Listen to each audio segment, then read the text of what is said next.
Welcome back to Cool Clubs Reviews. Today we're going to take a look at the ZX-5. Yeah, we just actually reviewed the ZX-7, which is its counterpart, but this very similar looking, traditional looking club here. Again, the standout with the ZX line in general is always they're forged, but you know, you've got this little channel on the back here, so it's a little bit of relief on the front, which it basically adds a little more bounce to the beginning, so it stops them from digging, so it helps turf interaction, and it actually works. It really works. Yeah. What I love about this series is, you know, they just gradually get a little chunkier on the way through.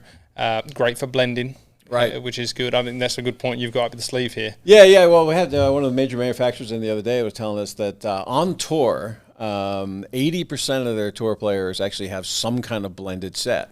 Whereas from a production standpoint, if the custom orders are only about 20%. Yeah. So there's a lot more guys on tour blending sets than you might think, and we've been doing that forever. I've played a blended set of clubs for 20 years on and off. Yeah, we're like friendly long irons.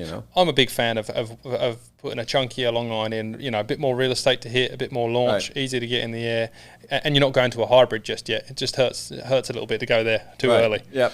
ZX5 versus ZX7. 5 is a bit chunkier, and it has a bit of tech in it, right? You can see in the back portion there, you've got some cover up. Yeah, they've got a little bit of materials in the back, and I mean, it looks clean. It looks very similar from the back. I mean, if you look at both of them from the back, you can certainly say you have these two sets in your bag, and you're hard pressed to notice it was two different sets of irons. Yeah. So that's a big bonus. And out in the field, I noticed. I mean, the 5 has been a big one for us. So you probably know the sales numbers a bit better, but I'd say it's one of our big sellers. Yep.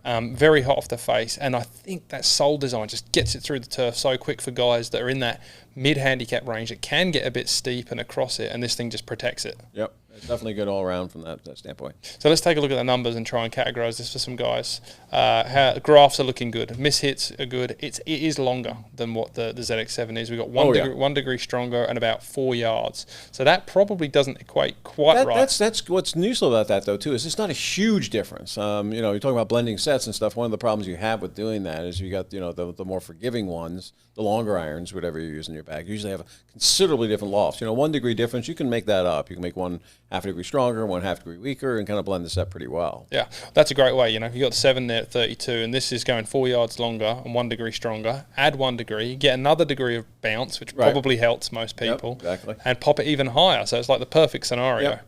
Yep. It works really good for the tour test as well. Right, it did pretty well in the tour test. I mean, the ZX7 is phenomenal in the tour test, but for tour, right around the center, it's pretty good. So I think we're seeing exactly what they thought. Stopping power's dropped a little bit because of the loft. It is better for people that are hitting it kind of off center because it's given a little bit of distance all the way across the board. Right, and then you can throw the 7s in below it if you really want to dial that. Yeah, we haven't even talked about the 4 yet, but you can throw the 4 in a 3 or 4 iron or something. So that's a serious mix set. You got to pick your lines there. You could actually mix all of them. Yeah. So give us a handicap range, just to some Well, guys. the ZX7. I mean, you really want to be single-digit handicap. 5 probably or lower. I wouldn't even give them really to an 8 or 9.